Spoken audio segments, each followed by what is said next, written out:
Cho took over my backyard, so I turned it into a plastic war zone. I wasn't dreaming. It was midnight, and I had just cannonballed into my own pool and hit something solid, a folding chair, surrounded by people in suits. The splash, the gasps. It was all real. As I surfaced, blinking under the dim backyard lights, I found myself face to face with 5 members of the Lake Cedar HOA. Not neighbors, not friends, just clipboard-wielding tyrants floating around a cheap table in my pool. What the hell are you doing in my pool?" I coughed. Valerie Stroud, the president, or self-declared queen of the HOA, dragged herself from the shallow end like a soaked power broker.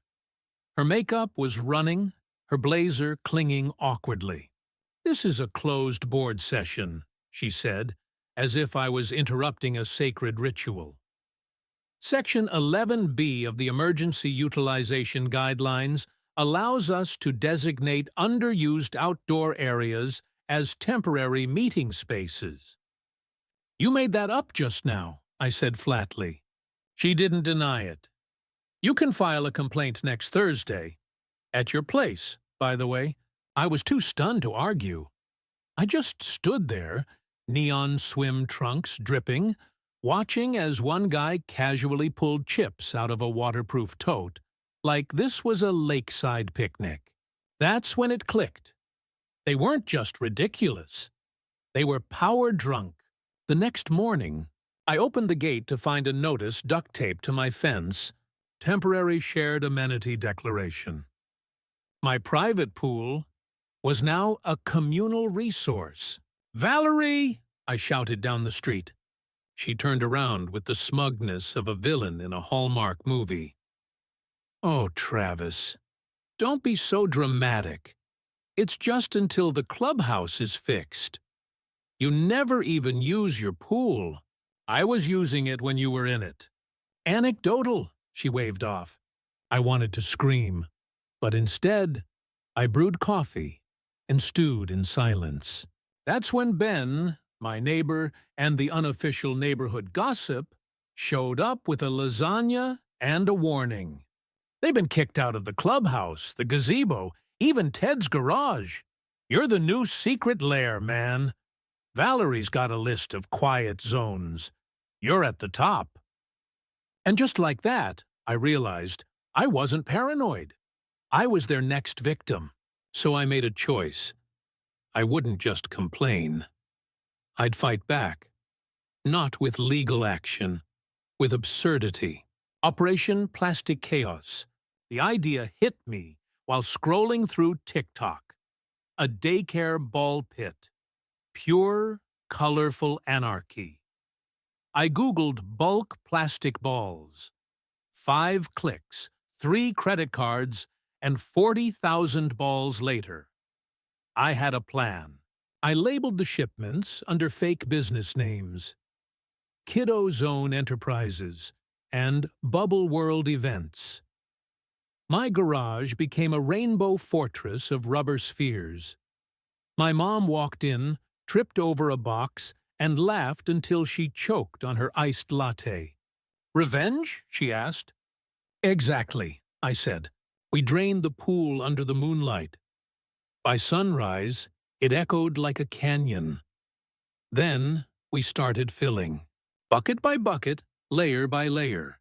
By afternoon, it looked like a unicorn exploded in my yard. I set up hidden cameras. This wasn't just a prank. This was a statement. The ambush. The first HOA goon showed up at dusk. Binder in hand, he stopped cold, staring into the sea of plastic spheres. Valerie arrived 2 minutes later in heels, commanding the backyard like she owned it. "What the hell is this?" she barked. I stepped out with a coconut cup in hand and said, "Pool renovation. It's interactive now. This violates Article 7A, and your secret meetings didn't." She glared, but the cameras caught everything. She swore vengeance. Then it got weird. 2 nights later, I spotted flashlights. I peeked out and found the HOA holding a movie night in front of the ball pit. Folding chairs, a projector, catered wraps. Valerie was giving a presentation on new landscaping finds. So, I turned on the sprinklers. Water exploded. The projector shorted. Sandwiches flew. One guy fell and vanished into the pit like it was quicksand. Then I blasted Macarena through Maya's Bluetooth speaker. It was glorious. But this wasn't over. The next day, I got a flash drive. From Liam, one of the quiet board members. Inside? Secret recordings. Months of illegal votes. Fund misuse, and plans to fine families into submission. They were trying to force a single mom out because her kids left chalk drawings on the sidewalk. This wasn't a joke anymore. It was institutional bullying. So we held a real community meeting. No secret agendas. Just neighbors. I played the tapes. One woman cried when she heard herself being mocked for hanging laundry. Another man stood up, furious. She did this to all of us. A vote was held. Valerie and 3 others were removed. Maya was voted interim president. The aftermath. The mood in the neighborhood shifted like someone had opened a window. No more anonymous warnings, no more fear, just laughter, connection, actual community. And the pool? It stayed filled with balls. Kids played. Parents smiled. Someone made Christmas cards in front of it. But Valerie wasn't done. She tried to sue me for emotional damage.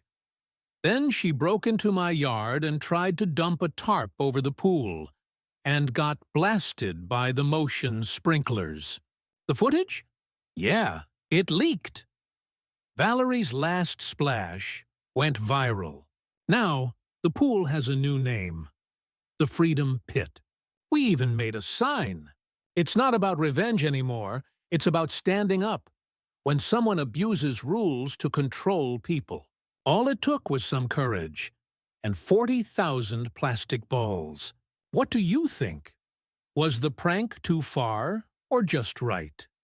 Have you ever dealt with a power-hungry HOA or neighborhood tyrant? Share your thoughts below. Let's talk about where the line is between fighting back and going overboard. And, hey, don't forget to subscribe for more Suburban madness. Let's make sure HOA bullies never win again.